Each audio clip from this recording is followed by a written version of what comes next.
अस्सलाम वालेकुम everyone, welcome to another video lecture of English with Naseeb. हमारे आज के वीडियो लेक्चर के अंदर हम वर्ड अटैक से रिलेटेड कुछ सेंटेंस करेक्शंस डिस्कस करेंगे। मैं आपको बताता चलूं कि इंग्लिश लैंग्वेज के अंदर वर्ड अटैक को बतौर नाउन भी इस्तेमाल किया जा सकता है और बतौर वर्ब भी इस्तेमाल किया जा सकता है, और इसके जो सेंटेंस करेक्शंस हैं वो भी इसी नाउन और वर्ब वाले डिफरेंस के साथ आते हैं। देखें, अटैक अगर बतौर वर्ब इस्तेमाल होगा और वो ट्रांजिटिव वर्ब होगा तो उसमें कंडीशन ये है ग्रामर की कि आपने उसके बाद डायरेक्ट ऑब्जेक्ट लगाना है, कोई प्रपोजिशन नहीं हो सकता वर्ब अटैक और उसके ऑब्जेक्ट के बीच में। इसलिए हमारा जो पहला सेंटेंस है enemy forces attacked on our country, ये गलत है। इस सेंटेंस के अंदर एनिमी फोर्सेस सब्जेक्ट है, अटैक्ट यहाँ पर बतौर वर्ब इस्तेमाल हुआ है और आर कंट्री इस वर्ब का ऑब्जेक्ट है। लेकिन इस ऑब्जेक्ट आर कंट्री को वर्ब अटैक से इस प्रपोजिशन ने सेपरेट किया हुआ है, इसलिए ये सेंटेंस गलत है। इस सेंटेंस को करेक्ट करने के लिए आप इस प्रपोजिशन को हटा दें और इस सेंटेंस को अगर आप ऐसे लिखें enemy forces attacked are country, तो ये सेंटेंस एब्सोल्युटली करेक्ट होगा। अपने जहन में इस बात को बिठा लें कि जब भी आप वर्ब अटैक को as a transitive verb use करेंगे तो आप उसके बाद कोई भी preposition in on at use नहीं करेंगे। इसे डायरेक्ट ऑब्जेक्ट चाहिए, ये एक ट्रांजिटिव वर्ब है और इसे डायरेक्ट ऑब्जेक्ट चाहिए। दूसरी कंडीशन है अटैक की नाउन वाली।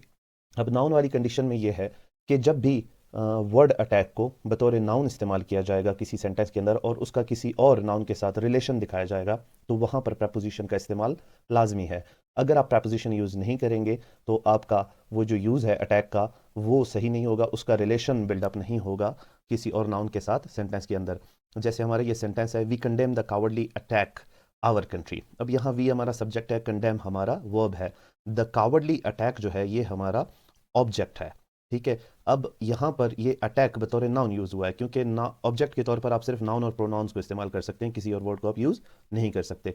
तो यहाँ पर ये अटैक बतौर नाउन इस्तेमाल हुआ है और इसका कनेक्शन दिखाना है कि ये अटैक हमारी कंट्री के ऊपर किया गया है।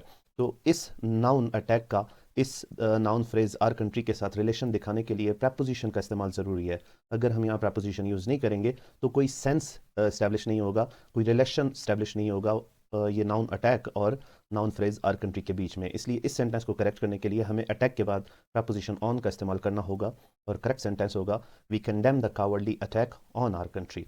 तो जब भी आप अटैक को एज ए नाउन इस्तेमाल करेंगे सेंटेंस के अंदर और उसका किसी और नाउन के साथ रिलेशन दिखाना चाहेंगे तब आपको प्रपोजिशन की ज़रूरत पड़ेगी। और प्रपोजिशन कौन सा लगेगा वो तो सिचुएशन बताएगी, लेकिन मोस्ट प्रोबेबली इसके साथ ऑन को ही यूज़ किया जाता है क्योंकि एक बहुत ही कॉमन प्रपोजिशन है जो अटैक के साथ बहुत ज़्यादा यूज़ होता है। और आप जब भी अटैक को एज ए वर्ब इस्तेमाल करेंगे और वो एक ट्रांजिटिव वर्ब होगा तो आप उसके बाद कोई भी प्रपोजिशन यूज़ नहीं करेंगे, डायरेक्ट ऑब्जेक्ट लिख देंगे।